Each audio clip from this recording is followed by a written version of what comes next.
Hello, everybody. I am Jadi Zahrawi from ENSIAS College of Engineering in Morocco, National School of for Computer Science and System Analysis, and also the mentor and the past chair at the IEEE ENSIAS Student Branch. This year, the IEEE ENSIAS Student Branch organized the Arab IoT and AI Challenge, where high school students, startups, and graduate students will participate with their innovative ideas in the fields of artificial intelligence, Internet of Things, and all the related fields. As we know, today we will organize the first webinar on the framework with this challenge. Our counselor, Professor Mohammed Saidi, will not be able to be present with us today, so he gave us an opening word that we will let you to move to listen in a few minutes.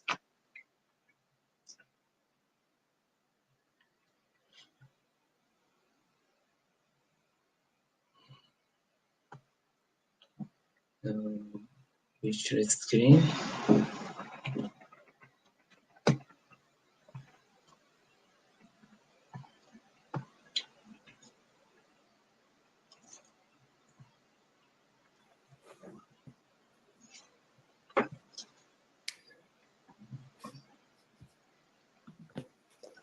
Good morning, ladies and gentlemen. It's my real pleasure and honor to welcome you to this first webinar in the framework of the webinars we have scheduled in framework of the Arab IoT and AI challenge. More specifically in the edition organized in Morocco. And I have the honor and the pleasure to welcome to this first webinar my friend and colleague, NARANG Kishor. Kishor is a technology consultant, mentor, and design architect in electrical, electronics, and ICT with over 40 years of professional experience in education, research, design, and consulting.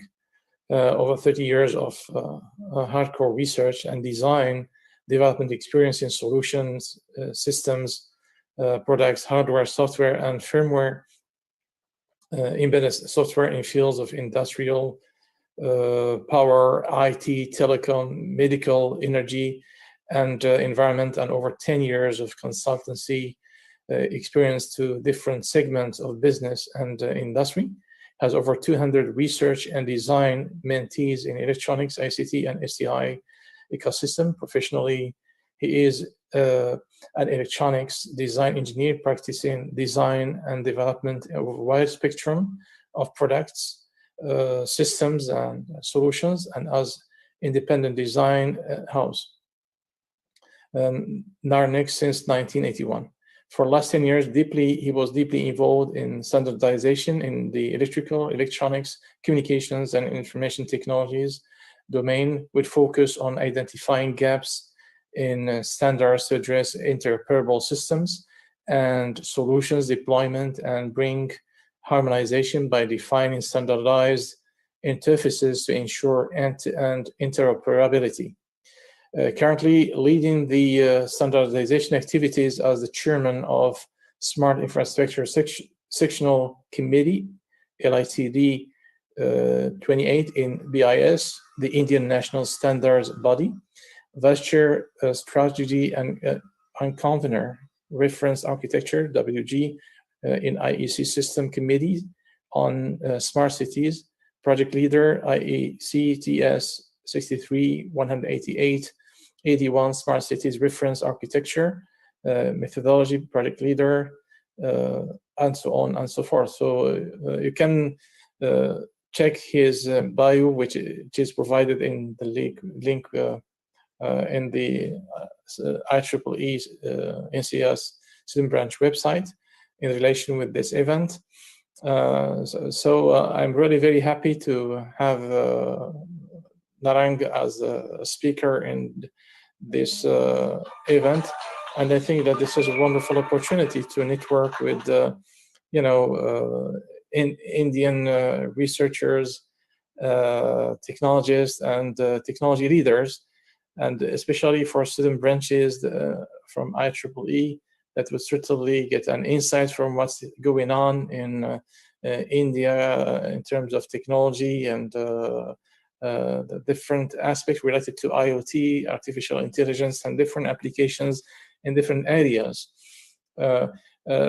Just also give me a few, I would say a few seconds or even a couple of minutes to talk about the IEEE NCS student branch, which is one of the very active student branches in Moroccan universities and engineering schools, that is also part of IEEE Morocco section, which is organizing different events, activities, and initiatives. And one of the initiatives we're also working on right now is to establish a Smart Cities Hackathon to be organized at the international level within IEEE with the help of the IEEE IoT Smart Cities Alliance initiative.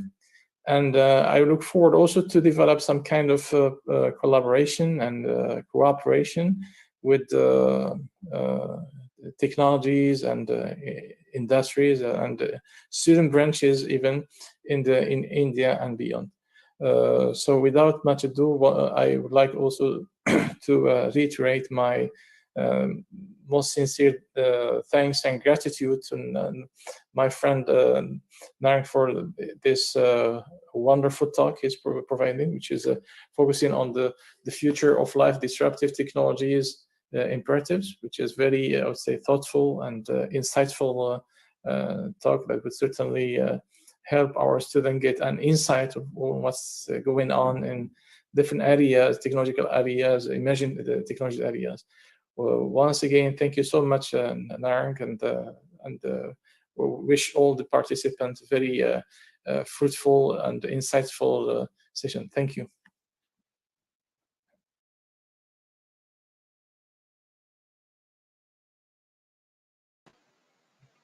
Thank you, Professor Dr. Mohammed Saidi. As we know, our counselor is very active in the IEEE activities. He is the founder of the IEEE Morocco section and also the IEEE IoT Smart Cities Summit co-chair.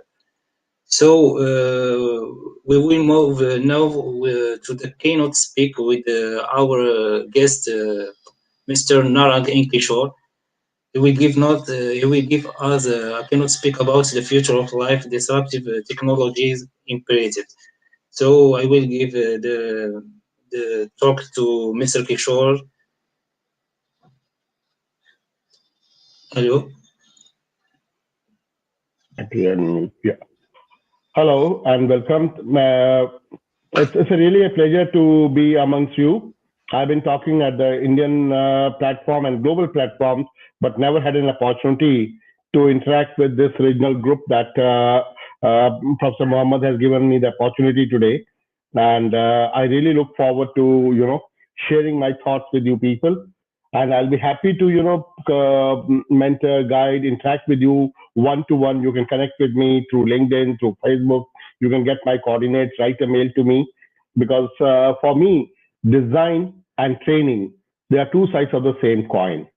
Okay, and mentoring the young breed has been my passion for last 4 decades.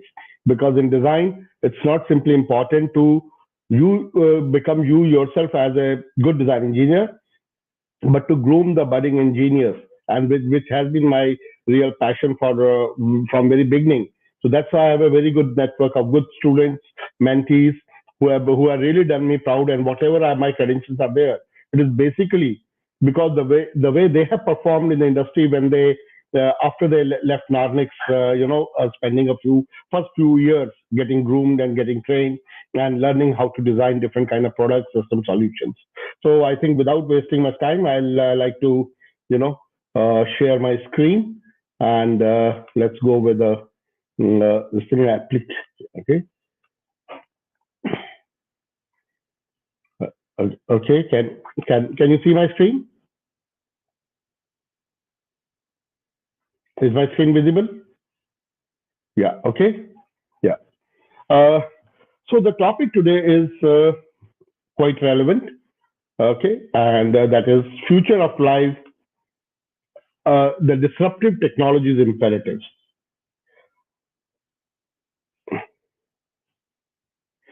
So a crisis as life-altering as the coronavirus pandemic naturally inspires speculation about how it will change everything.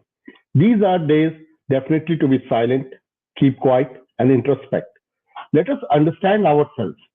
These days, we got to learn that human desire to overpower, avariciousness to dominate people and land, desire to rule the universe comes to nothing in front of a nanovirus which stealthily can impact the whole of humanity. Starting from a wet market in China's Wuhan or maybe a nearby lab, the novel coronavirus has reached the remotest corners of the world. The impact it has had and continues to have on each and every aspect of our life is in fact beyond words. We may not yet know how the story ends because even after a year, we do not see any end to this.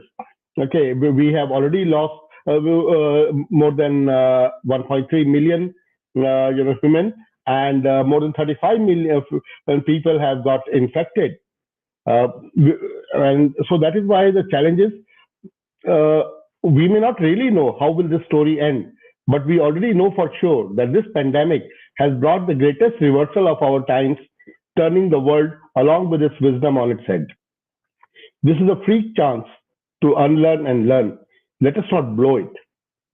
And coming to technologies, I think it has been observed that the technologies developed by human beings in the last two, three centuries have had a major impact on the Earth's climate and our nature's equilibrium. Some believe that we have reached a point of no return. This can have a huge impact on life on Earth, especially on the human species. However, while technology has been responsible for most of it, technology also seems to have solutions for it. So, and we all have seen what kind of disruption we are going through in every aspect of our life. So, but let's see what disruption is all about. And everybody is saying disruption is the new normal. Okay, now what is the new normal? What is disruption all about? If you really go back to see what is disruption all about, Peacemaker, the ironically named advanced nuclear missile that emerged from US arsenal during the Cold War, with the ability to carry 10 independent payloads, each of which was 20 times more powerful than the first nuke dropped on Hiroshima, changed the future of warfare forever.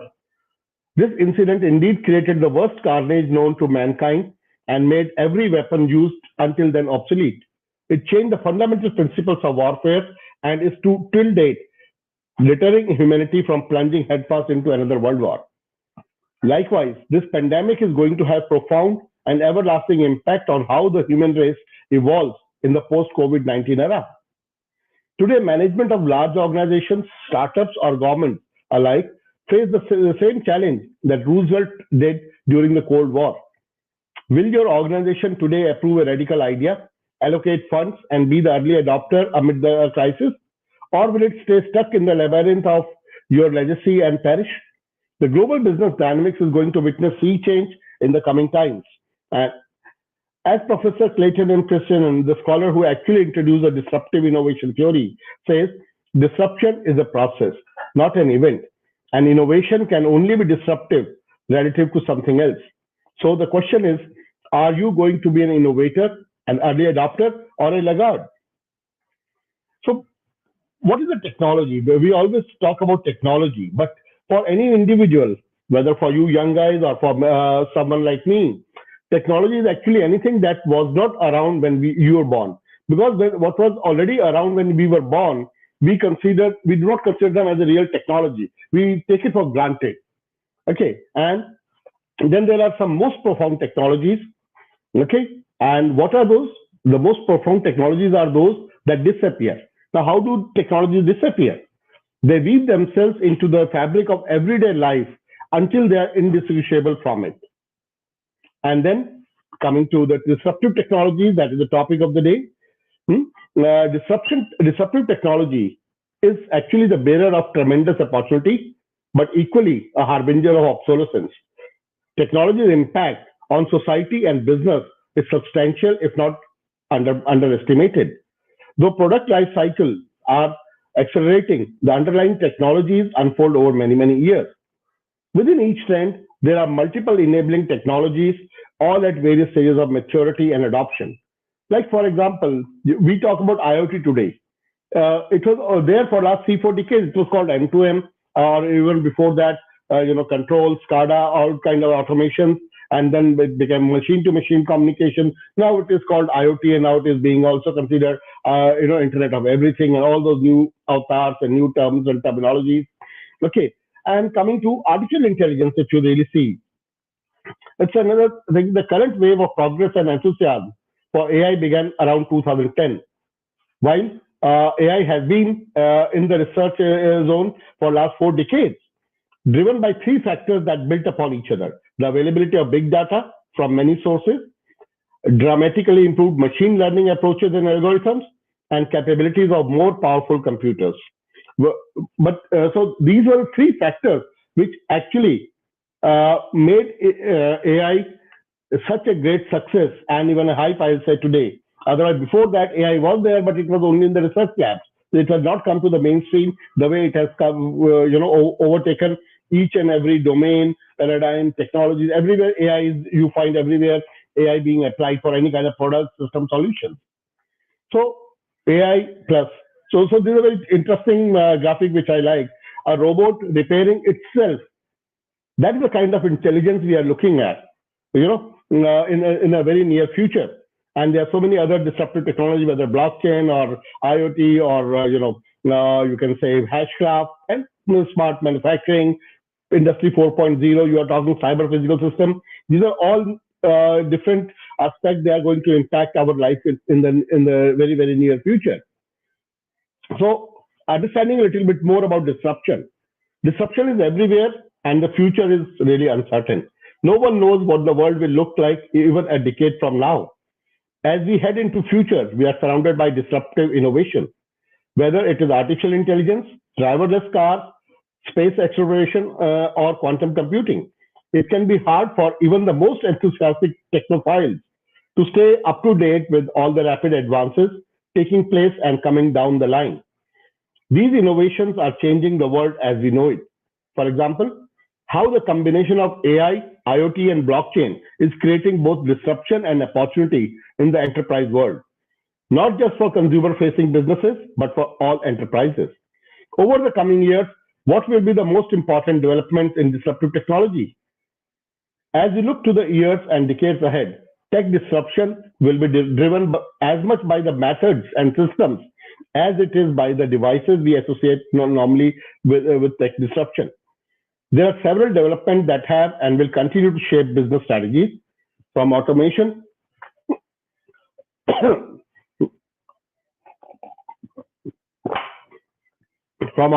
to sustainability. Organizations are adapting to a whole new wave of consumer preferences. So let's do a little bit of crystal ball gazing and look into the future, what we can expect in a very near future. We could start seeing delivery drones finally start making deliveries very soon. A hyperloop could take us in between cities, and I think we heard last week they had the first successful trial run for a short distance. Machines could start thinking like humans as early as 2025. Space trips designed to send people to Mars. Prosthetics could get so advanced in the next 10 years that they could give people new skills. Clothes could give people superhuman skills in the next 10 years. Virtual reality could replace textbooks during the next decade. The smartphone will become obsolete by 2025. Why? Because all the smartphone features will get embedded into your environment, whether in some parts in your body or in your tables or in your chairs, in your bed, around in your ambience. It will be all the technology would be there. You may not need physical smartphone in next 5 years. We could live in the matrix like virtual world, and people could also become cyborg by 2045. Super tall buildings could function like mini cities in the next 20 years. We could rely entirely on renewable energy by the year 2050. So top disruptive tech trends to watch are, you can see cybersecurity, mixed reality, hyper automation, digital twins, not many. The interesting part is the pace of innovation is incredibly fast, with new things getting discovered daily, and literally daily. The future trends in technology are very diverse, very intertwined, and very promising.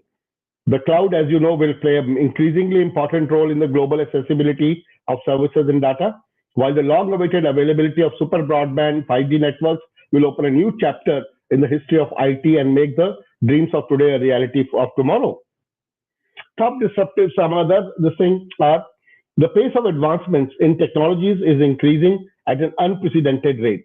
The rapid change is largely fueled by democratization of innovation, as cutting-edge technologies like cloud computing is providing modern companies access to new disruptive technologies, irrespective of where you are located and where the new technologies are on the cloud. They have a lot to offer to an organization in an effort to transform its traditional business processes, advancing efficiency and leading to competitive advantages at the same time. Since the world now stands on the fourth industrial revolution, disruptive technology is also evolving faster than ever, and it has become fundamental to business growth, where companies need to implement this strategically. You must have witnessed that in COVID times, digitalization and digital transformation of all the organization, business, industrial, and any other kind of organization has really taken a front seat, and everybody has taken it as a top priority level to go digital, so that they can maintain their operational efficiencies even through remote or with a less you can say manpower and less resources. So these are the three main mega trends which we can look at: AI, artificial intelligence everywhere, but then there are those sub trends within the mega trend: deep learning, deep reinforced learning, artificial general intelligence, autonomous vehicles, cognitive computing, and all that you have. Then transparency, immersive experience. Then digital platforms, whether 5G, digital twin, edge computing, blockchain, okay, neuromorphic hardware, quantum computing, okay. So, and there are so many other disruptive technology trends that are being discussed. They are being worked about, and only time will tell who really wins, and there will be some losers which will die out. But these are some of the real disruptive technology trends you can look at and see what excites you, what really involves you, and where you can really do some interesting research, design, or whatever kind of projects you want to do. Then we have a main focus of today's innovators also on edge computing, human augmentation, hyper-automation, democratization of technology, which I just mentioned, autonomous things, Internet of robotic things. We are still recently till now we have been talking Internet of Things, and this thing now we are looking at networks of robots, which will work in a very seamless, harmonized manner to give you over system level, plant level, building level, complete organization level automation. But you see that this pandemic has catapulted two diametrically opposite paradigms to the focus of mankind: digitalization, as we already just discussed, and sustainability. Why? Because we saw that in these times, during when all the countries were locked down, our nature, our the pollution, air pollution level, the carbon, greenhouse gas emissions, they really came drastically low. And nature started recuperating. We started seeing sky blue skies, otherwise which used to be polluted and dusted and grayish always, and clouded with whatever smog or fog or dust. So all this has covered. That means, what does it show? That we need to be very, very cognizant of what we do in our endeavor of industrialization or being overzealous about technology. So sustainability, whether it is about circular economy, whether it is about biomimicry, or any other way to reduce your carbon footprint and make your planet more sustainable, more livable for the future generation, we need to keep in mind, even when we are following all our new technology adventures, projects, digitalization, and all that. So the next digital revolutions, we all know: IoT, 5G, big data, artificial intelligence, and then quantum computing and others. This thing are there. So coming to IoT, because that is, I think I've been told that is one of the area of interest for you all. So what is IoT? IoT, a concept that originally sounded like something out of a science fiction movie. The Internet of Things is in fact a reality, and one that is bound to become even more widespread. From being considered as one of the most disruptive technologies in early years of last decade to coming on the verge of becoming one of the most profound technologies by weaving itself into the fabric of everyday life until it becomes indissociable for it. Because IoT we are looking at everywhere, in every aspect of our day-to-day life. We are finding that IoT has some use case, some application, some kind of a help it can do to improve our operational efficiency, help our work and life, so social life, personal life, business life, industrial life, and whatever enterprise life, and whatever you may say. So, but what it is all about. So, to sum it up in a very simple language, Internet of Things is all about heterogeneous and aware devices interacting with each other to simplify people's life in some way or the other. Yes, even the smart toothbrush, smart shoes, and all those smart hats, they also can be considered. They will be theoretically, technically, yes, they would be IoT this thing, but those are not the kind of IoT applications that we are actually looking at. What we are looking at is some kind of product, system, solution, which actually help the people's life, the mankind, one way or the other.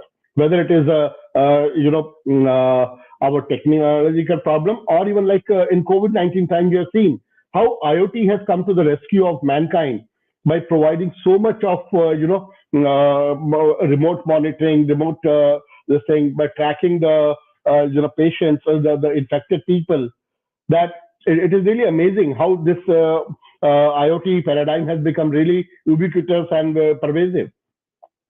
So what exactly it is all about? Key components of the IoT are sensing nodes, local embedded processing nodes, connectivity nodes, software to automate tasks and enable new classes of services, okay, remote embedded processing nodes, and last but not the least, full security across the signal path. These are some of the key components that we need to keep in mind whenever we are talking of any IoT-based product system solutions. And if you look at the ecosystem, IoT ecosystem and the value chain, I think it is perhaps the most diverse and complicated value chain of any industry or consortium that exists in the world. In fact, the gold rush to IoT is so pervasive that if you combine much of the value chain of most industry trade associations, standard bodies, the ecosystem partners of trade associations and standard bodies, and then add in the different technology providers feeding those industries, you get close to understanding the scope of the task. It's such a complex ecosystem. In this absolutely heterogeneous scenario, coming up with common harmonized standards is a real major hurdle. We need to see acceleration and maturing of common standards, more cross-sector collaboration, and creative approaches to business models to make IoT really proliferate in a true way. Hence, in spite of so much hype and even genuine potential, IoT paradigm has not proliferated in a true sense to its desired potential. Why? Another point that is a hurdle is bringing the Internet of Things to life requires a comprehensive system approach, inclusive of intelligent processing and sensing technologies, connectivity, software and services, along with a leading ecosystem of partners. If you think you as a small organization can give somebody a complete end-to-end solution of IoT, I think that's an absolutely misconception. Because there are so many aspects to IoT that you can, as a small organization, you will never be able to do it alone. So you need to work with a lot of other partners. Someone brings in the sensing node, someone brings in the processing node, someone brings in communication, someone builds in the cloud platform, someone brings in the apps, and someone does the services management or marketing and all those kind of things. So that as a wholesome, it becomes a very good package that you can offer to any client value for their money. So maturity stage of IoT component, if you really want to look at, to give IoT the required momentum, device management platforms, cloud computing, and big data science in the virtual world are already flourishing and well geared up to meet the expectations of designers. But the physical world needs to catch up. The wireless and networking technologies need to mature very fast. We need innovative approaches in deployment of large sensors and actuator networks. If you see wireless and networking technologies, there are so many technologies, so many communications that they're all heterogeneous. So every network ends up being a proprietary network, and the interworking and interoperability becomes a real challenge. So what are the application business models? If you really want to have take a reality check of hypes, myths, contemporary practices, and imperatives in the shifting socio-techno scenario, most analysts project a 20% CAGR for IoT, and that's faster adoption rate than the growth of any economy.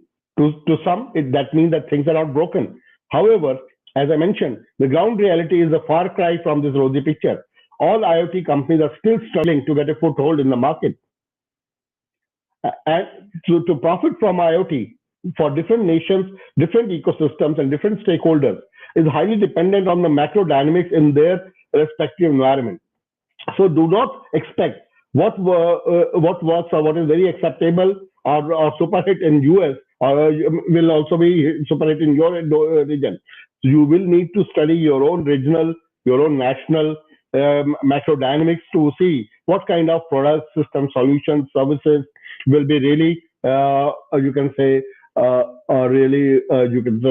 killer kind of application, which will find more potential.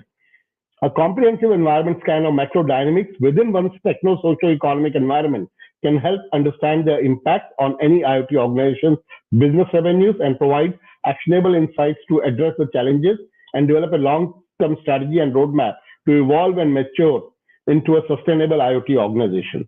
See, because you must have already witnessed, there are a lot of IoT companies keep on coming up, but then again they die out after a couple of years. Why? Because this very reason.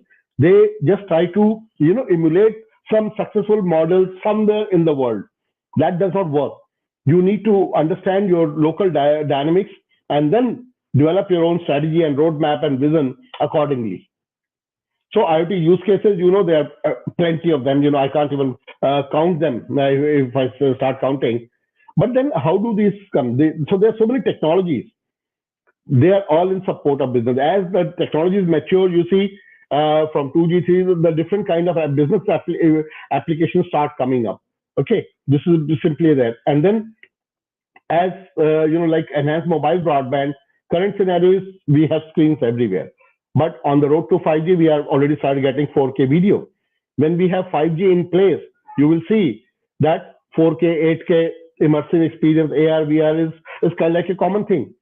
Okay, like automotive, you will have only autonomous control once you have a 5G well entrenched in the place. So that brings us to 5G, a very interesting technology.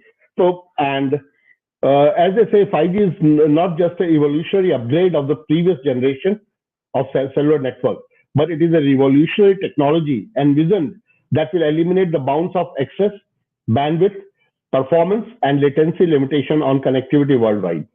5G technologies bring in a universal connectivity angle that has not been present in the earlier generations of wireless technologies.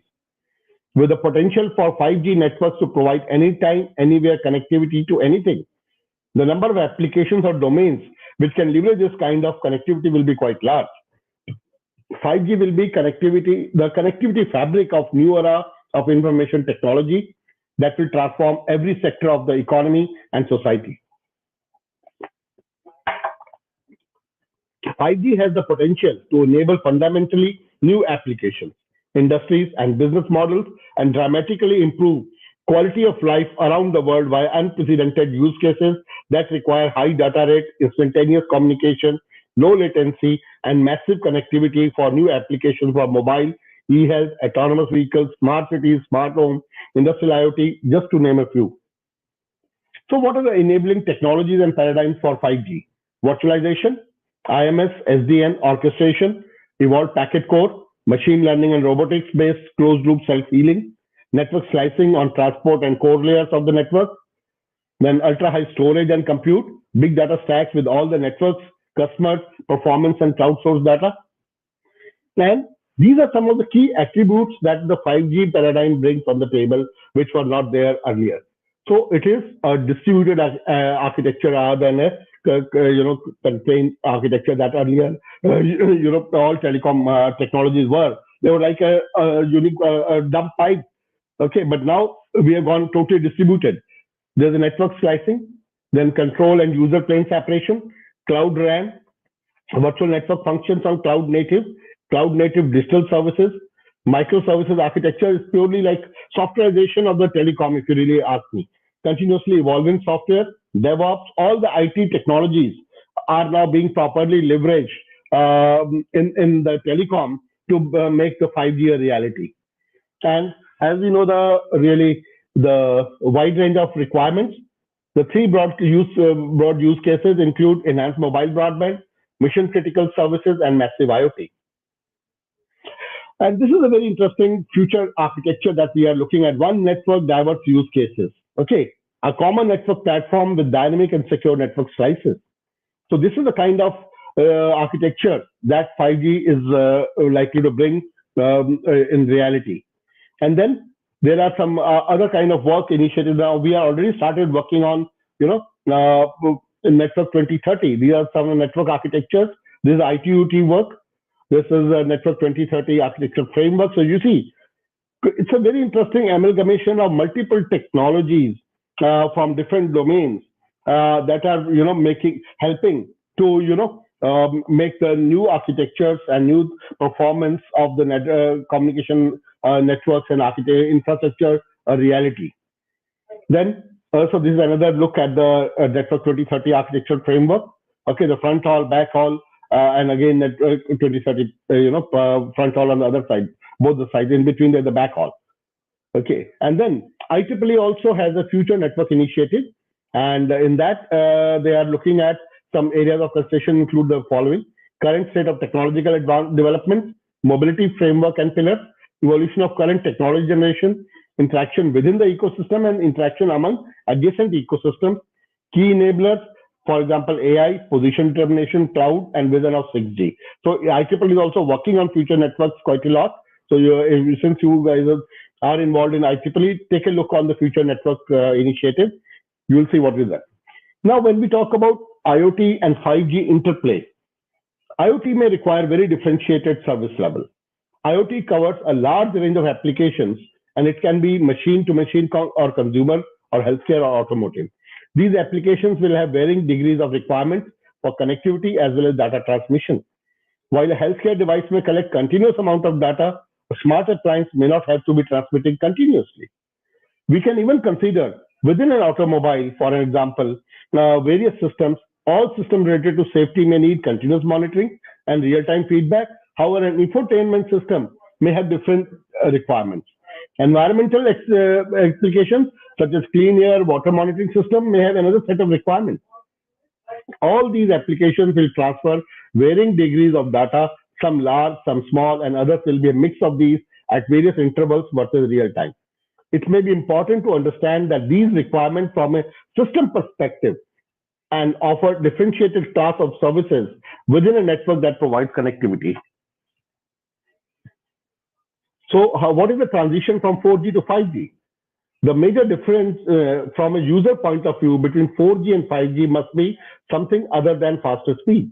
Increased peak bit rate, for example, higher number of simultaneously connected devices, higher system spectral efficiency, data volume per area unit, lower battery consumption, lower outage probability, better coverage, high bit rate in larger portions of the coverage area, lower latencies, higher number of supported devices, lower infrastructure deployment costs, higher versatility and scalability, higher reliability of communication. So you see, the expectations are going increasing and increasing as the technology moves from one generation to next. The expectation of the stakeholders are increasing by multiple bounds. Basically, they are also in a way following the Moore's law. So 5G, what kind of role it is playing in the smart infrastructure, digital infrastructure? So to support the main vertical sectors, namely automotive, transportation, healthcare, energy, manufacturing, and media and entertainment, the most important 5G infrastructure performance requirements are a latency below 5 milliseconds, support for devices densities up to 100 devices per meter square, reliable coverage area.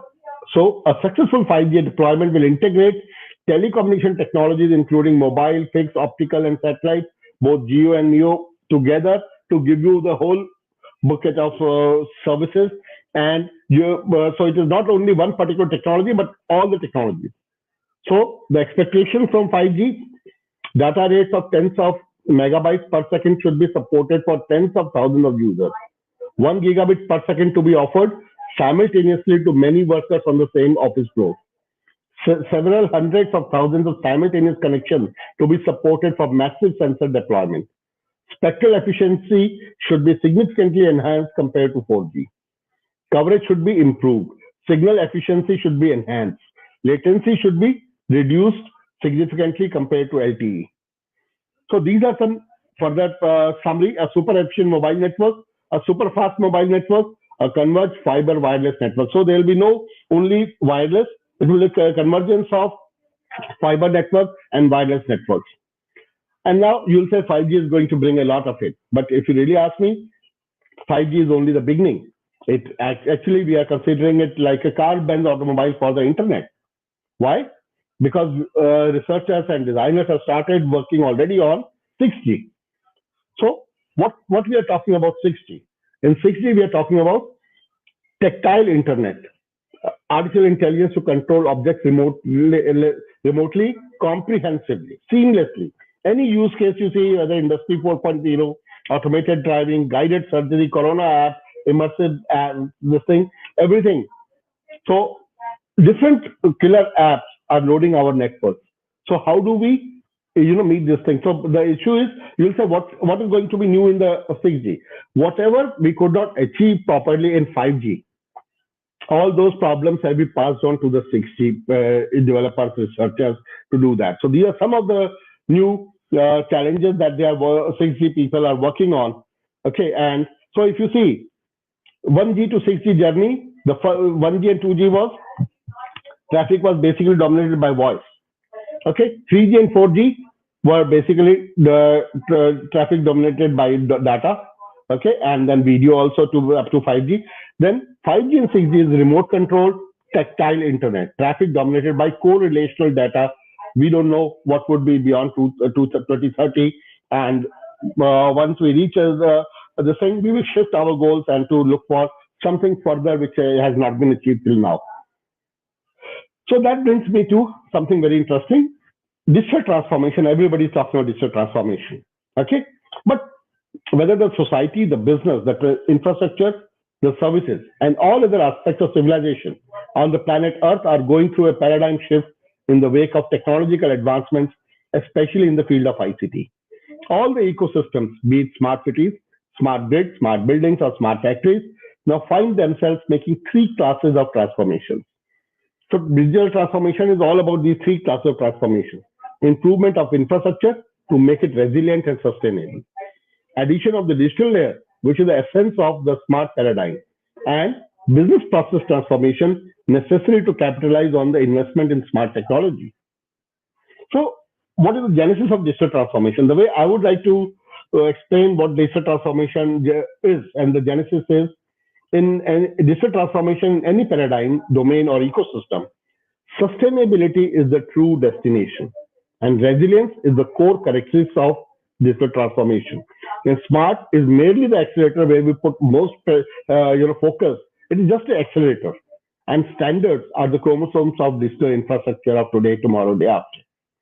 Okay, now you'll say what digital transformation is all about. So digital transformation initially started with convergence of information technology and operational technology. Then came network technologies. Now we already have IoT technology.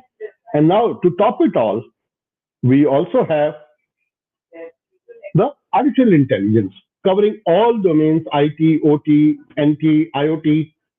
Okay, so this is what digital transformation is all about. In any domain, artificial intelligence is into all spaces. Okay, whichever technology domain. And then if you look at the feature of a smart city, you see that this, all these applications and features, they are all ICT and IoT opportunities in all the verticals, horizontal features, use cases, business cases, whatever you like to call them. Okay, so I think there's a whole lot of work for you guys to identify some particular favorite product, system, solution, vertical, horizontal within this smart city, smart infrastructure, digital infrastructure, whatever you like to call it, and put your focus, your energy, leverage your competence, your design knowledge, everything into this domain. Okay, so but what is the problem today? If you see like your smart city, current applications, they all live in silos. Everything is for every different utility has a different individual networks. Okay, so in a single city, we have 10, 15, 20 different ICT infrastructures and networks running. Does it really make sense? Today we are in the age of convergence. Okay, so what we did was we did a little back of envelope calculation a few years back for smart city and smart infrastructure for Indian business case, and what we realized that like India is already looking at 250 million smart electricity meters. Okay, these all smart meters will have at least one communication module in each, and at least 500,000 gateways or data center units. Similarly, if you look at, we are looking at 100 million plus smart street lights with 100 million communication modules. Okay, and 500,000 gateways again. Smart buildings are going to deploy more than 50 million smart sensors and at least 100K or 200K DCUs or gateways. Automobiles shall be using another 100, 200 million communication nodes for vehicle operation maintenance, V2V, V2I, and other telematic applications.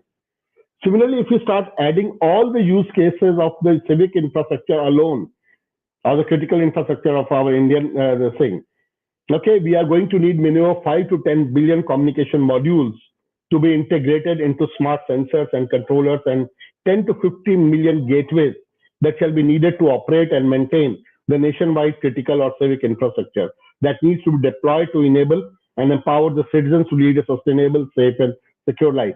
Imagine 10 billion. This number is more than what we have, mobile consumption in India. But what is the problem? This whole market is fragmented because first of all, every application is working in silo. Second, there are so many technologies, so many standards. Everything is fragmented. So the price for each and every product, system, solution is very expensive. The whole digital transformation journey of the urban infrastructure or the civic infrastructure is becoming so, you can say, unnecessarily expensive that we cannot really afford it. We are a financially constrained nation. So what we did was we looked at a very simple architecture, okay, for a smart city. And then what we realized that we can map this into, say, this is a 7 layers of information flow, whether you consider a case of IoT or a smart city or any particular use case. Okay, you'll see. So these are the like a OSI model equivalent of the 7 layers of information in the smart or digital infrastructure. On the left-hand side, you see how the data is moving and what is happening, nature of data ingested, nature of data analysis. And here, you see things, connectivity edge, global infrastructure, data ingestion, analysis, application processes. And what we realize when we map this to the 4 pillars of, the smart infrastructure, physical infrastructure, social infrastructure, economic and institutional infrastructure, what we realize is actually only the top 2 layers change or need to change as per the user requirement. All the lower 5 layers out of these 7 layers can actually remain same or should remain same. So what we did, we developed a very interesting new architecture, common unified architecture, where we merged the common layers, and this is the kind of architecture we came up with. And we did a complete smart city platform, key microservices, then data layer architecture we developed, last mile communication unified we developed. Okay, and so when we try to create the abstraction, everybody talks about hourglass architecture, because whether it is internet hourglass architecture or one M2M, end-to-end network view. But what we realize in our case, what we need is not a hourglass this thing, but what we need is a classic saucer champagne glass architecture. Why? Because the neck is now very long. We have multiple things that can be actually standardized, harmonized, and this thing. So what we see is at the bottom of this, if you see, we have sensors, controller, diverse heterogeneous devices. But in the long stem, you see unified last mile communication, standardized gateways, common service layer in the gateways and the cloud, and smart city middleware. This can be completely common for all different use cases and all kind of application in a well-defined geographic territory. So this is the evolved, comprehensive, ICT architecture can actually be modeled as classic saucer champagne glass with a wide flat bottom base depicting the magnitude of a multitude of field devices and sensors. Okay, and this thing, it is a long stem of the champagne glass model instead of a short and narrow neck in the hourglass model that brings the comprehensive harmonization, standardization, and interoperability in the architecture, leading to optimization in operational efficiency and life cycle cost of ICT infrastructure in smart city. You will ask me, what does it bring? What value does it bring? So let me tell you. Once I merge my whole, 10, 15, 20 ICT infrastructures of a city into one single ICT common backbone, I bring down my CapEx, capital expenditure, my OpEx, my operational expenditure.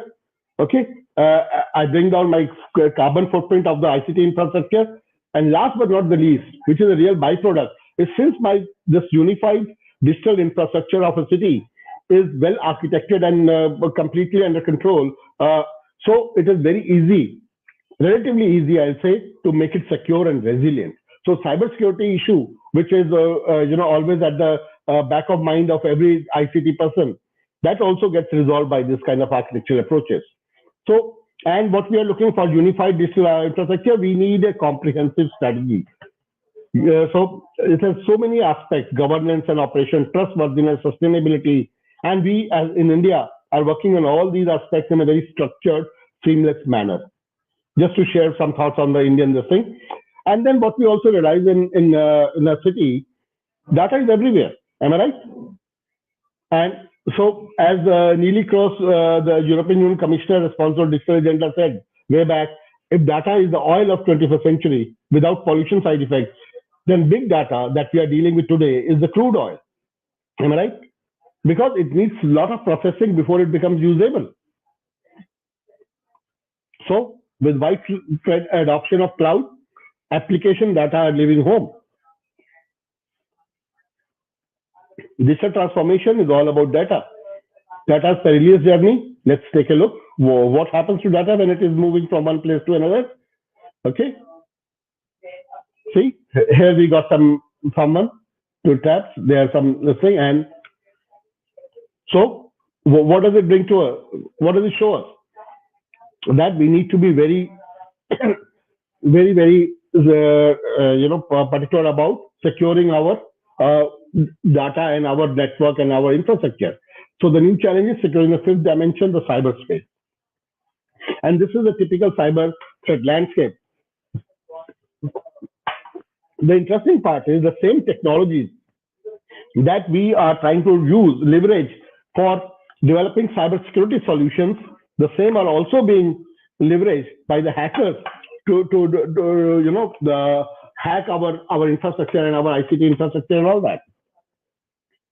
So what do we need? We need a very comprehensive security philosophy, which is all about not extrinsic security, not a patch on, but an intrinsic security, security by design. Whenever you design an IoT product, system, solution, you have to, built-in security has to be built in. Okay, why? You just take a look at yourself. Today, how many IP addresses are on a person? Smartwatches, fitness devices, medical devices, smartphone, tablet. So, every person is carrying at least 5 to 10 IP addresses on you. And confidential information is passed between smartwatches and host phones. Medical and health devices store and transmit personal data. Device firmware and application updates are not necessarily secure. So you see the kind of threats we are facing. So what is the important part?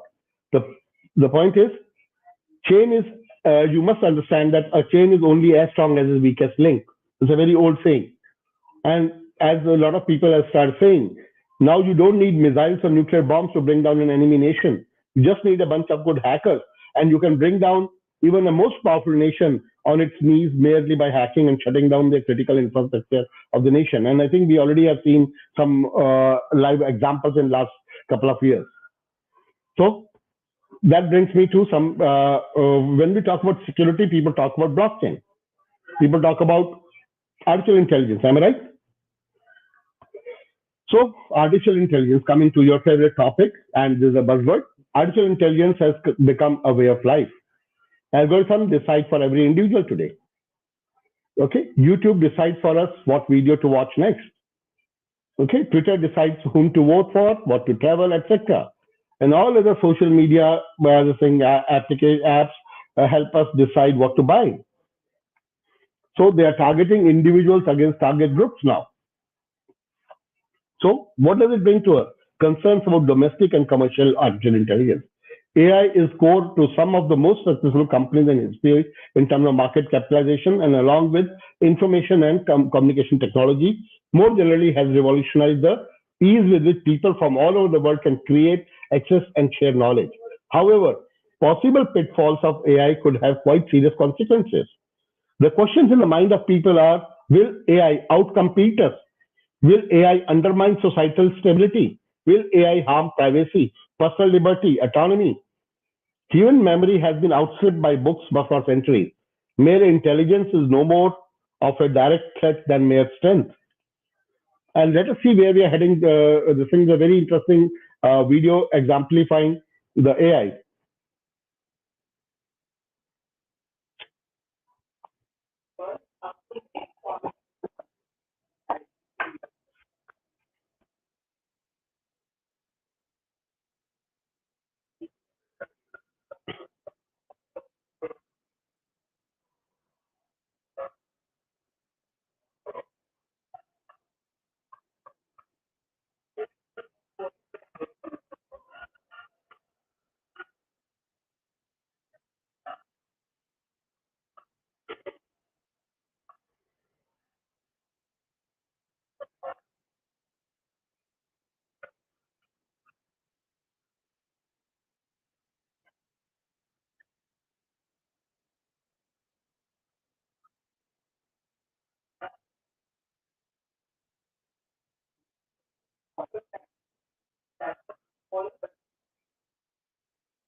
Mr. Narang, I'm very sorry, but I think we cannot hear the audio. Oh, This is the I think a problem in when you share the screen. mm-hmm.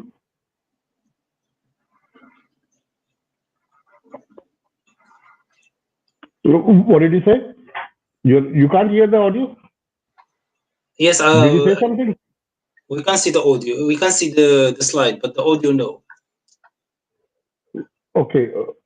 Now I can't do anything. I think we test ran, but I think the visual would be good enough. I'll explain. Okay. You can hear my voice? Yes, we hear you. Yes. Okay. Okay. Thank you. So let them see. Then I'll explain.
So you see, this was just an illustration of what AI can do, what kind of negative impact also it can have.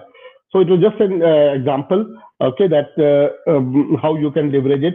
And I think there are ample videos on this thing where you can see that through AI, you can identify people, through those cameras deployed in a city within a few minutes, if you have got his profile, So there are so many ethical implications of this disruptive technology that we need to really look at.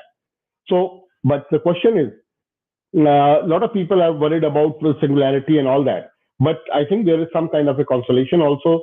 Would digital brain have a mind? Or the human brain and the digital computer share many traits. Simulating the mind in silicon may be impossible. Obvious parallels exist between the brain and digital computers. But to fulfill their responsibility to themselves and to others who might be misled by journalistic hyperbole, computing professionals should have a well-founded opinions about the extent of these parallels. The profession should refrain from applying humanistic names to its machinistic, endeavors, and it must be conscious always of the essential difference between people and computer. Why? Because see, the AI can give you intelligence, it can give you the thing, but it cannot give you wisdom. Wisdom is something which we as humans acquire over a period of time, and the kind of data and the context that we have that builds over a period of time as we grow older. That kind of for AI, you need to train the machine with everything. Okay, and unless you train, so it has to fed some data. So how much data can you feed of your life experience, which we with consciously, subconsciously, unconsciously acquire during our lifetime? Will you be able to do that kind of a data feeding into or training into the machines? If you're able to do that, then they might reach that kind of a wisdom or the singularity, the paradigm that people talk about. So taking a look at the Asimov's law of robotics, law 1 is robot must never harm human being or through inaction allow human being to come to harm.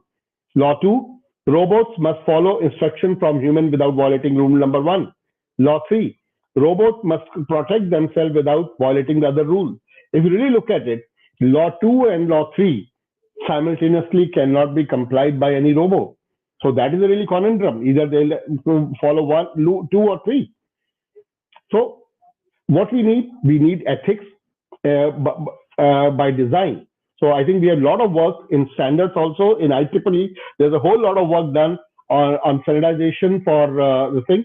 So we have a complete series of IEEE P7000, which are on the ethical design approaches and initiatives. So and it covers a lot of very interesting aspects.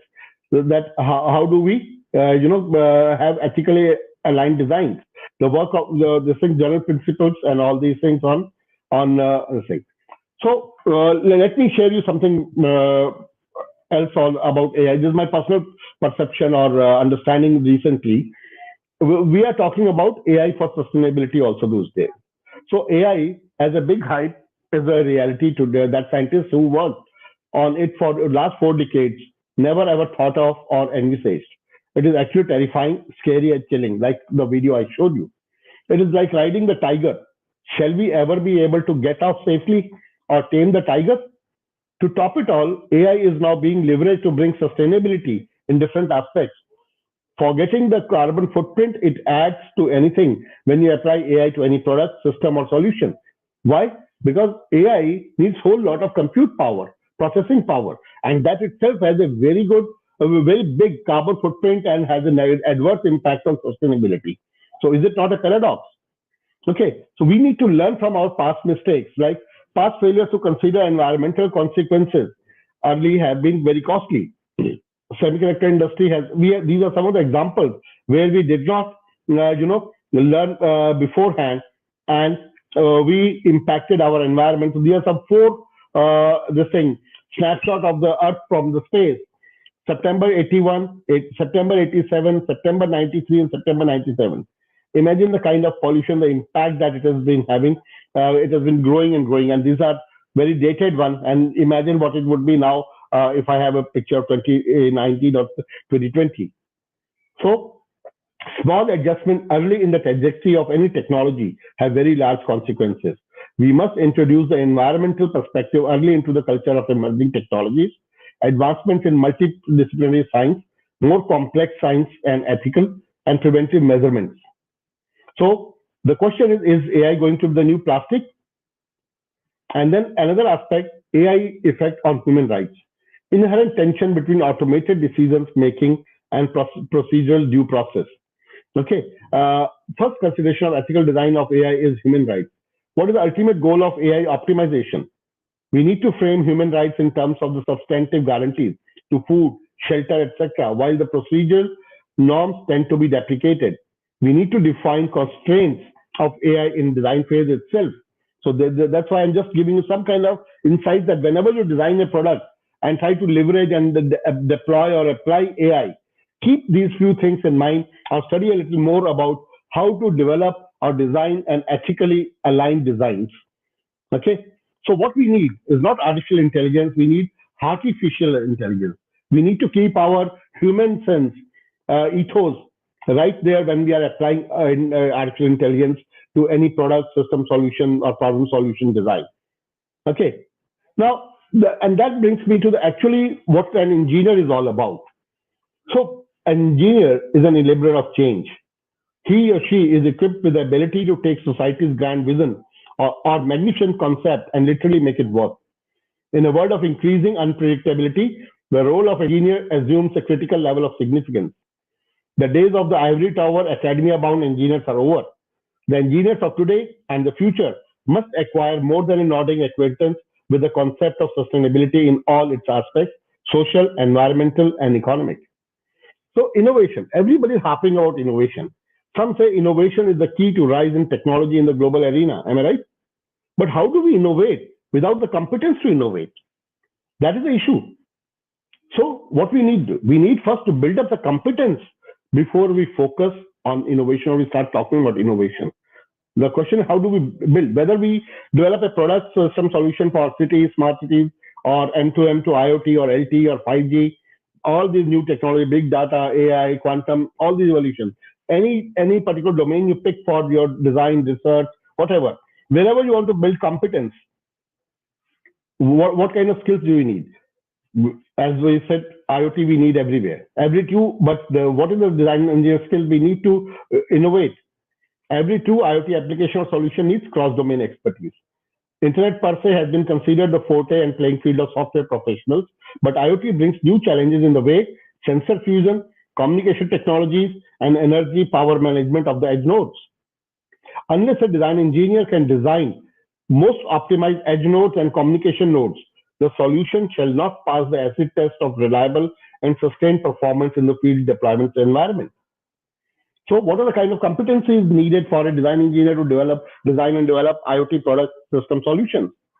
You need to go back to basic electronic fundamentals, including but not limited to sensors, analog, power, RF, and various compliance issues in hardware design.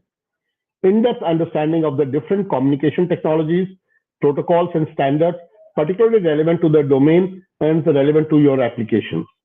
Understanding of security, privacy, socio-ethical implications of the solutions, services, and applications they are trying to develop. Embedded processing, data analytics, and other software skills are already considered as a must, so I will not emphasize on that. But within again, what are the gap areas? There's a major gap area in design skills of design engineers today globally. It's not specific to any country. Hardcore and comprehensive products or system design, hardware design, RF, analog, and mixed signal design, and reliability and compliance issues in design. These are some of the gap areas where if some engineers can focus and build specialization or good competence, I think you will be handpicked by any MNCs or you'll be able to develop a really rugged, reliable, everlasting kind of product system solutions. And then for software enthusiasts, people who are very bullish on AI, ML, and all that, I think AI, ML, and all that is not simply using TensorFlows and using some kind of a tool from the web and trying to run something and training it and being happy about it. It's all about how good you are in linear algebra, probability and statistics, multivariate calculus. You need to be really top up in these subjects design and analysis algorithm, random processes, which is also called advanced probability, and also a good grip on discrete math and graph theory also will be very helpful. So don't think you can do a AI and ML by simply downloading some soft code from GitHub or Stack Overflow. That kind of AI ML, you will be just making yourself a fool. You will be living in a fool paradise. If you really want to do a good solution, you need to really build competence on the basics of whichever domain you are in. Okay, now how do we bootstrap the competence in design? Now, the need to address the vital gap in the fundamentals taught and their applications in product system realization through understanding of design paradigms. To leverage all the theoretical learning and introduce the students to the vast applications of concepts learned through the exposure to an approach to the integration of comprehensive design experience with the engineering curriculum. This is what we are trying to do now in engineering colleges, to teach how do we build the competence to design along with theoretical background. So what are a few learnings needed for system design understanding? As I already mentioned, grasp fundamental concepts in product architecting, like customer needs identification, requirement formulation, functional decomposition, as well as function form mapping during the conceptual design. Understand the platform concepts and be able to prioritize drivers of modularity and product platform design. Enumerate metrics for qualifying commonality within a product family. Synthesize and analyze existing architecting approaches to enhance creativity while reducing ambiguity and complexity. Utilize out-of-the-box holistic system thinking in developing a system's conceptual model and architecture. Define system architecture, modeling, form, function, structure, and behavior. Describe how a system's function emerges from its form and behavior. Distinguish between the notions of a system, product, service, and project, and how each creates value and competitive advantage for an enterprise. Distinguish between incremental innovation and radical innovation when creating new solutions. They are two different things, but both have their own value. Be very clear what you're trying to do. And then understand and apply a 10-step design process. You can Google 10-step design process on the internet. You'll find a very structured, systematic, and very easy to follow process, but this you need to follow. Build a knowledge base of latest technological innovations. Develop new concepts and designs by participating in shared sessions that focus on limited set of core issues connected to real-world implementations. Understand and practice the crucial design imperatives: safety, security, reliability, standards, compliances, and environmental considerations. Develop a holistic and system-level perspective on smart, sustainable electronic designs. So you got the skill. Now what more do you need? You actually need, beyond the competence, a real passion also, because passion is everything.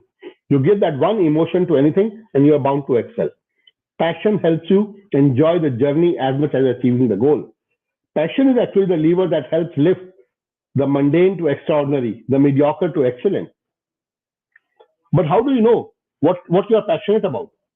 Ask yourself and you will know. Anything that you love doing or which makes you happy, those most successful people are those who are able to select careers matching their passion, and that's what I did 4 decades back, and I've really never been more happier. However, in the age of intense competition, everything gets reduced to numbers. Maybe things are easier to understand when they're presented as data that can be compared favorably or unfavorably to something else. So facts and records become far more important than the effort and passion that went into achieving them. So please do not forget your passion. Identify your passion and follow that. And what is the way forward? So as some old saint said long time back, if you want to build ship, don't drum up the men to go to the forest to gather wood, saw it, and nail the planks together. Instead, teach them the desire for the sea. Once they develop a desire for the sea, they will automatically fumble, mumble, and learn how to build a ship. And last thing, but what I'd like you to remember, that design engineers are not paid to make the inevitable happen. They are paid to make happen what otherwise will not happen. So do not think you have done anything what others have been doing, so you are a good design engineer. You need to build that kind of a different kind of a temperament, dedication, competence, that you can make things happen which otherwise without you would not have happened. without your competence, without your knowledge, without your passion. So the key takeaways of this discussion all is need to develop a comprehensive approach to sustainability, security and resilience, and leveraging disruptive technologies and ethically aligned designs, and adopt a systems approach, which I just outlined in last few slides, to standardization in complex paradigms. Now, in conclusion, we need to develop a sustainable solution for a balanced ecosystem by empowering people to learn and apply nature-inspired strategies and design. We need to develop repositories of resources and launch design challenges where people learn by practicing, providing comprehensive support for bringing solutions to the market, and create a conducive environment and platform for a global network of innovators. In short, together we need to learn about, teach, and practice a radically different way to build our future. So, what is the civilization that we are looking at in future? A nature-aware society that balances societal, economic, and technological advancement with the climate and nature's equilibrium, making our planet carbon neutral by leveraging nature-inspired technology solutions to practice the tenet of circular economy. With this, I'd like to close and ready for questions. And by the way, this slide deck I'll be sharing with the organizers, so you can go through it. It's more of a tutorial kind of a slide deck than a simply keynote talk, because I like to give a complete text to people, because that really helps. You can always study at laser and get an knack of what exactly we were discussing and talking. So Jad, I'm ready for any questions if there are any. Thank you, Mr. NARANG Kishor. It was a great and wonderful presentation, and very insightful for us as a student and as a engineering student. And thank you also for your great advice for the students. As you said, everything that we have to do it with passion, with and all the power that we have. Thank you very much, and thank you. I thank also the audience for the assistance and for to this webinar. We will move to the questions, as you said, Mr. NARANG. If we have some questions here. Yeah, are there any questions? I'm happy to answer. Yes, we have questions. We start with this question. Implementing AI in our everyday life bring many bias and discrimination issues. Do you think we are better off? Yes. It's a very pertinent question. This is what we are always working on. So how do we, make our AI products and solution bias agnostic? But to be honest, bias is always there. It's in the human nature. Whether it's a positive bias or a negative bias, we as a human are, designed the way our DNA is. We develop biases towards different things. So yes, bias would be there. Yes, it would be better if we can. But then all the same. So the real interesting part is technologies are just an enabler of achieving whatever we want to achieve. We need to be very clear. What do we want out of our product, system, solution, so that we can make sure that bias is taken care of. So that's where we have a paradigm called explainable AI. Okay, any AI product, system, solution which can be properly explained why it is doing what it is doing. Okay, and how it is doing, how it is achieving, the whole, the genesis of what the synthesis of how it has been achieved this. That is the correct way to do that. So that is where, so ethics are very important. Bias is very important. That's why, so AI is a double-edged sword. Like even nuclear energy, you can leverage it for the benefit of the mankind, humanity, or you can destroy the mankind, humanity. Same is with AI. AI is a virtual tool instead of that those nuclear. That's why we say today you don't need all those nuclear bombs or anything.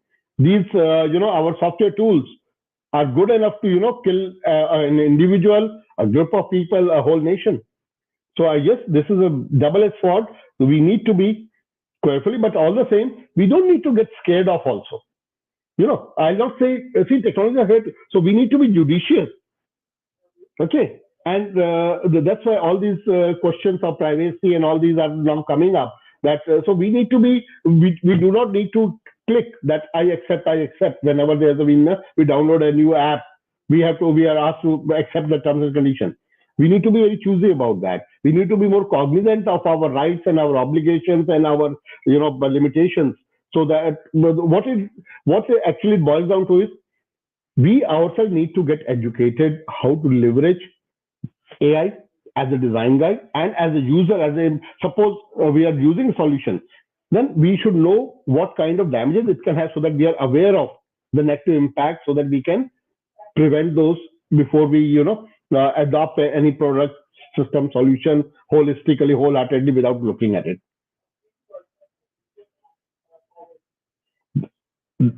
Does that satisfy? Thank you. I think it's very clear the answer. We move to another question. It's from Amina. What are the challenges to the widespread use of IoT and AI? Yeah, so widespread challenges are basically superficial leveraging of technology is something which is more of a nuisance than a real value to the society. Well, that is one thing. But as I said, technologies are an enabler. So it's the application that you develop or someone develops. What impact will it have social? That's why I said, when you're designing, you need to understand the socio ethical, all those kind of aspects also, moral obligation also. So those are the things that are creating a problem. But that is, unfortunately, incidentally, if you really ask me, you can see the history of technology. Every technology has got some implication of this kind, positive as well as negative. We need to learn how to handle these or tame the tiger, as I said. So don't ride the tiger without a proper, safety gear or way to get off the tiger. Okay, that is you need to have a cautious approach, judicious approach in leveraging any new technology that we are talking about. Yeah. Next. Yes. Thanks. We have a question from Zuhair. 20 years ago, scientists expected AI in the 2020 years to be far more superior than what we have now. What do you think is the reason for this slow progress? So I think I very, very clearly mentioned what is a disruptive technology. There's no disruptive technology is a technology alone. It's a culmination of multiple technologies and unfolding of them at different maturity. Each technology is evolving at a different maturity level, at a different speed, pace, and all that. So to put a particular paradigm beyond a threshold, you need impetus of those 3, 4, 5 dependent technologies or paradigms. So once you get that critical mass from all of them, then only you move. So there has been a delay in evolution of these technologies, and even today, what has happened when these technology evolved? See, our education system, when we went into software development, all that, IT and all that, we forgot our mathematics. Initially, if you remember, in computer science, the mathematics was the core subject. Now we do not focus on mathematics. If you want to do artificial intelligence, you need to be very, very strong in mathematics. Data science is all about mathematics, advanced mathematics, which I showed all the subjects. If you do not have those kind of subjects, how will you actually, develop a good solution? Simply by your coding or training the machine, all these. If you really ask me, machine learning again has different nuances. Reinforced learning. Okay, what is this reinforced learning? Deep learning. How does it really work? It's all hit and try. It's a hit and try. It's not a proper algorithm which works. Okay, unless you develop proper algorithms, and through that you achieve this thing, and you have already validated, verified that this algorithm is valid to solve this problem. Where is that kind of temperament? People are in a hurry to develop AI product system solutions. So in a hurry, when you do something, it really doesn't work in the field. It fails. That's why maturity does not come in the ecosystem. And maturity comes now that people have started understanding that they need to go back to the fundamentals of mathematics and data science and all that, maybe in the next 5 years. So there's always a learning curve. So there's a hype, then there's a learning curve. Okay, so I don't know whether you have seen the Gartner hype curve. It goes right on the peak, and then there's a plateau of this thing. There's a follow, you can say there's a disillusionment, and then gradually the technology matures. I hope I have answered your question, but I'll be happy to engage with you one-to-one. Yeah. Thank you for the answer. We have another question from Amina. What are the challenges? No, I think we have already answered. I think this question. Yeah, we have answered this. We have answered this. Yeah. We have a question from Qatar. How do you think the 5G and 6G will revolutionize the industry of IoT and AI? Yeah, a very interesting question. So I think the two have very different roles, by the way. IoT will leverage 5G and 6G. Okay, but AI will enable and empower 5G and 6G.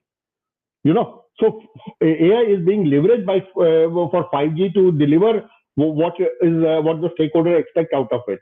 What are kind of performance, network slicing, all on the fly, you can say network configuration, network everything, all those things. They are empowered, network management, autonomy in this thing, automated configuring. So in very near future we are looking at autonomous networks. Absolutely autonomous network. So they will only be possible leveraging a comprehensive amount of artificial intelligence. Without that, we'll never have fully autonomous networks.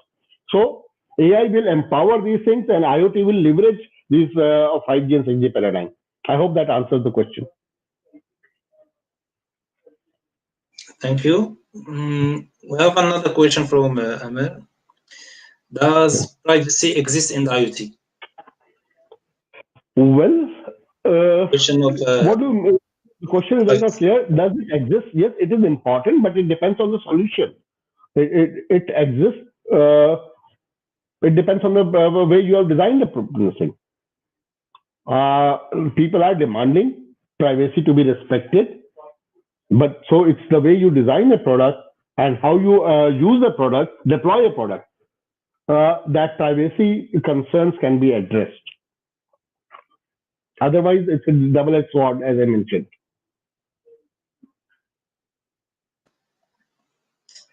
Thank you. We have another question. With all the technologies that you mentioned, aren't you afraid of the effects of over-engineering our way of life? Oh, well, that has always been a way of this thing. That is something which we have been always, facing this thing. So the real interesting part is how do you leverage technologies? I'm not afraid.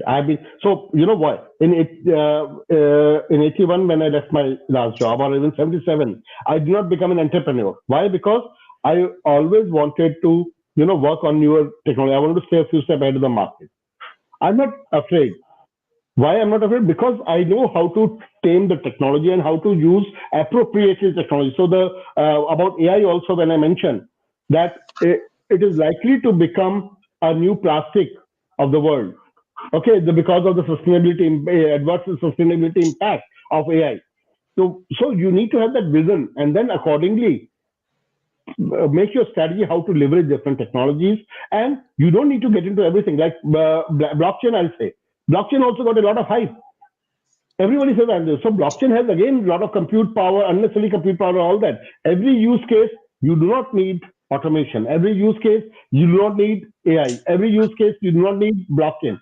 They are specific. So appropriate leveraging any particular technology will keep you and your product, system, solution, and your life in reasonable semblance. But yes, if you start over depending on them, yes, your life will be chaos, and then you better be scared. You are absolutely right. I think this question is very, very interesting. And are you not scared? Absolutely. You should be scared. So I think being scared is in a way good also. You become cautious. Okay. So I think in a way, healthy way, I am scared. That's why I'm cautious. So I try to first understand the whole thing and then handle it accordingly. So a little bit of scary is good, but not too much. Thank you. We have another question. Yeah. what role can IoT play in crisis? For example, if we talk about what's happening in now with COVID-19. Oh, I think you must, download the articles of there's a IoT magazine of IEEE. Okay, there's a COVID-19 special issue. So there are multiple use cases where IoT has helped in the COVID-19 this thing. Okay, you can go to the IoT. So there are multiple. I mentioned means I can actually send you the links and the thing where you can talk about a use case and you see what people are even trying to do. Network all the medical devices. So everybody does not want to be hospitalized because they are like scared of so many problems. They'll get infected. So when the hospital started, and because hospitals are short of beds, ICU beds, and all that, so people are preferring home care, home quarantine. And when there is a home quarantine, their essential parameters need to be monitored. Okay, and by the doctors. Doctors are sitting in the hospital or in their own homes, and so the patients are being provided the smart, you can say, pulse oximeter, all the other instrument medical devices, which are being remotely monitored, and then accordingly a proper you can say prescription of the treatment is being given time to time or changed time to time as per need. That is one of the very interesting use case and very relevant, that staying home and you are still being cared, you don't need to get hospitalized every time, because of this is only possible because of IoT. So we have apps where within 5 meters, if you of your the thing, if there's someone who is infected, you'll get to know. So people, the governments are doing a lot of innovators are doing a whole lot of things. It's basically up to your imagination. You can develop a solution for using IoT for any use case. Whether this like disaster, this thing, IoT comes very handy whenever there's a disaster, any kind of natural disaster or man-made disaster. IoT is really useful, but then there has to be communication backbone. There have to be devices somewhere. Thank you, Mr. Narang. We have another questions from Slima. Does IoT have limits? Well, yes and no. I think very. See, as I told you, technology is there. It's up to your imagination. What kind of product, system, solution, or what kind of you want to design, and what kind of problem you want to solve. Okay. Now, so every technology brings you something on the table, but also does not bring everything on the table. So there may be certain use cases which may not be possible to solve it with IoT alone. You may need something much beyond that, much more comprehensive system. Okay. So IoT, so the interesting part is, what do you understand by IoT? IoT, you must understand, it's just an overlay on the ICT infrastructure. You need an ICT infrastructure in the city, in the country, in the state to leverage IoT. Okay, communication infrastructure has to be there, IT infrastructure has to be there, so that sitting in your office, you can remotely open the lock of your home door, or switch on see through a video camera who is knocking your door, ringing the bell. You can open the door, switch on the light, switch on the coffee machine, ask him to have it by the time you reach. Okay, or before reaching your home, halfway through your home, your room is hot, so you switch on the AC. By the time you reach your room is cool. So there are limits. There are no limits. It's totally up to your imagination and the use case. But whenever there's an extra control, but again, like you say, remote surgery, where you need a very precision. As of today, there's a limit. But with 5G and 6G, that limit also would be broken. Does it answer your question? I think everything has a limits and no limit. Yeah, absolutely. Yeah. We move to another question with Ibrahim. What the efficient programming languages used in artificial intelligence? I'm not a software person, to be honest, so I'll reserve my comments on that. I'm more of I'm a hardware person and system design guy. We can propose Python. Python is very no. So Python is more of a language for people like me who do not know programming. Okay. If you really ask me. So see, Python is okay, but then leveraging Python, simply downloading something from GitHub and Stack Overflow and using it will not give you a good AI system. Let me tell you, all this open source, you need to be very, very careful about it. Okay, if you really want to do a professional industrial grade, rugged, reliable product, hardware or software, you cannot depend on open source things which are available on the internet. Hardware or software, Raspberry Pi, Arduino, they are good for learning. They are for getting, but they are not the thing which you download, integrate, and give you a solution. And that's what today's startups are doing, which is really a very, very suicidal tendency. They are going to kill themselves in the next 1 or 2 years when the product starts failing in the field. So, if you really ask me, if you really want a most optimized product and a rugged, reliable product, then you go back to your C, C++ are still the root. Then Java. Okay, they are still the basics of any kind of thing. C is the most efficient programming language where you can have, full control on the hardware, each and every register and all that. In fact, below that, there used to be assembly. I don't know whether you guys know. Assembly used to have control each and every machine cycle of a processor or a controller. Okay, but today we are going more and more abstract level. You get everything done, plug and play and run. Like TensorFlow, you don't need to do anything. You got all those platforms available. That makes your life easy to do some kind of a learning and all that. But when you want to do a professional grade product, which you want to sell or deploy somewhere in the field, I'm sorry, this plug and play, copy paste will not work for you. You need to be a good hands-on, ground level coder and programmer, but all the same, your real strength in AI is algorithms. If you can develop right algorithm, coding anybody will do for you. Whether you do it in Pascal, whether you do it in C, whether you do it in your Python, whether you do it in Java, or any new or old language does not really matter if you really ask me. The real grip is, do you know how to design your algorithm? And make sure that your algorithm works granularly. You have full control on your algorithm. If you have that, you can develop that, you can relax. You can use any language or whatever comes easy or whatever kind of, products are there. Thank you. I think you are right.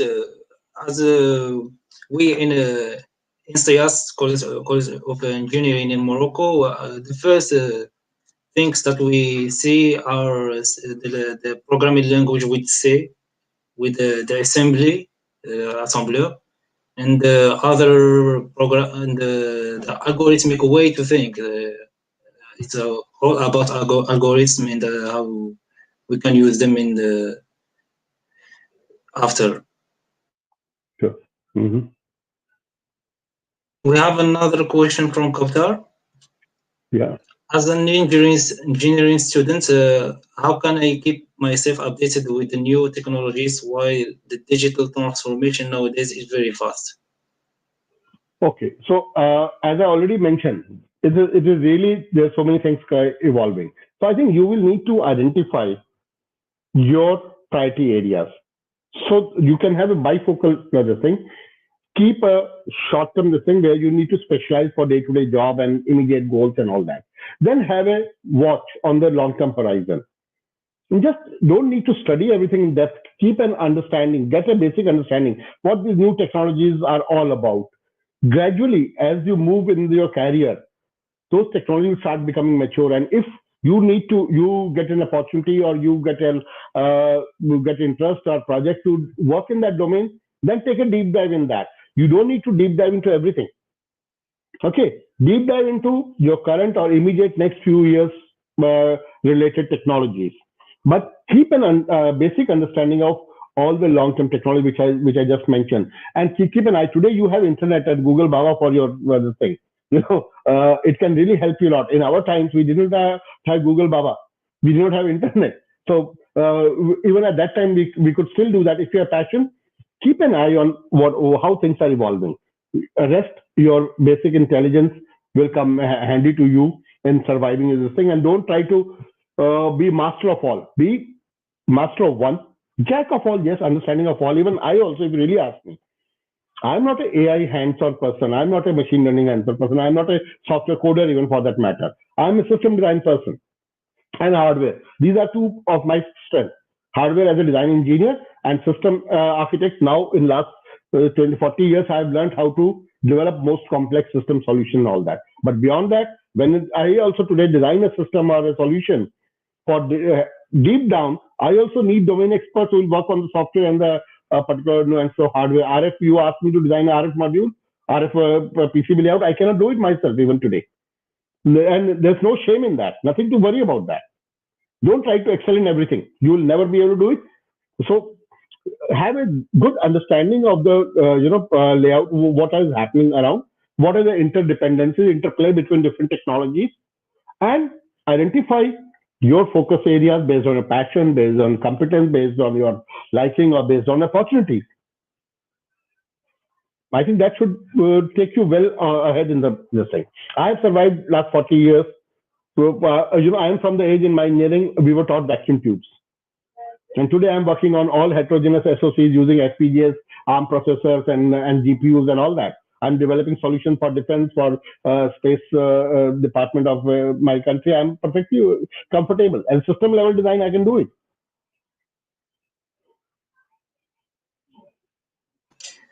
Thank you, Mr. Narang. I don't know if we have another time to manage other questions because we have no problem. I have another 10 minutes at 9 o'clock. I have another meeting, but before that, I have another 10 minutes in case you need. Yeah. Yes. Thank you very much. We have another question from Asma. Do you think does every aspiring IT engineer should master both AI and IoT? No. IT is different. IoT is different. AI is different. Do not mix them up. That's entirely three different things. IT is about services, computer service software, basic application softwares and all that. Okay, for all the applications and all that. It's not even about mobile apps. It's all about general softwares and administrating the enabling everything with IT. That is a very, very superficial layer, okay, for which you do not even need to be an engineer. But AI is a computer sciences subject with a lot of mathematics. IoT is more of an electronics engineer subject with a hardware, as I mentioned, basic background in hardware and product design, and then learning embedded software, learning communication. The software part, somebody else can do the, at the cloud level and the app level, but then as a team you can do. So you need to pick what you like to do that based on your background. As an IT, you can do, if you really ask me, if you already have an IT background, what you could still try to salvage is as IoT solution, integration and all that kind of work. But designing all these things, you cannot. You need to have that kind of a basic theoretical background, which you can now convert into practical training, practice and all that. That is my percent. I may be wrong, but there's nothing. I'll tell you one thing. Don't try to, go with the hype. Please, hype will keep on coming in different ways, will keep on coming and going every 2 years. I'll tell you one thing. As a design person, a lot of clients come to me they ask me, sir, can you give us design something? We'll pay you whatever you want. We design something which has good scope.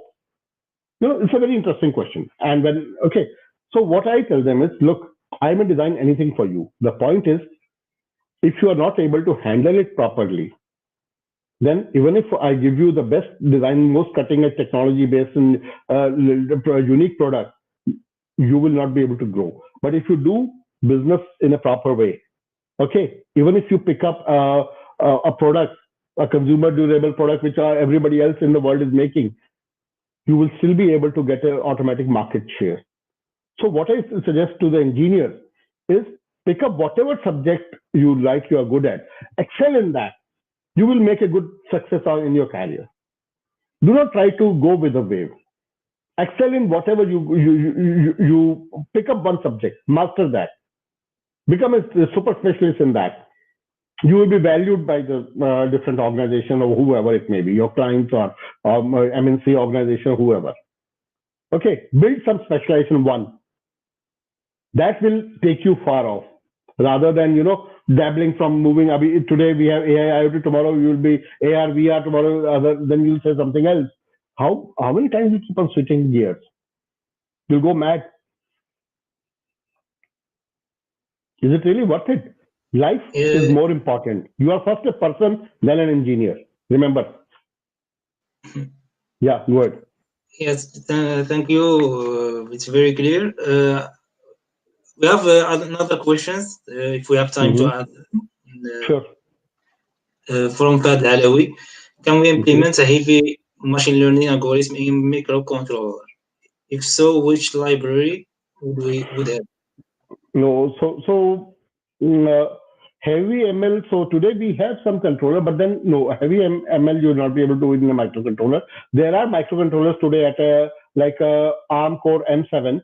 Okay, within that, right up to they have up to 600 megahertz, 400 megahertz, 480 megahertz. M7 is already there. Okay, so the M7 core, there you can do something with, but then you need a more memory also and all that. But it's actually combination of multiple things. Now there are new AI friendly cores also coming up.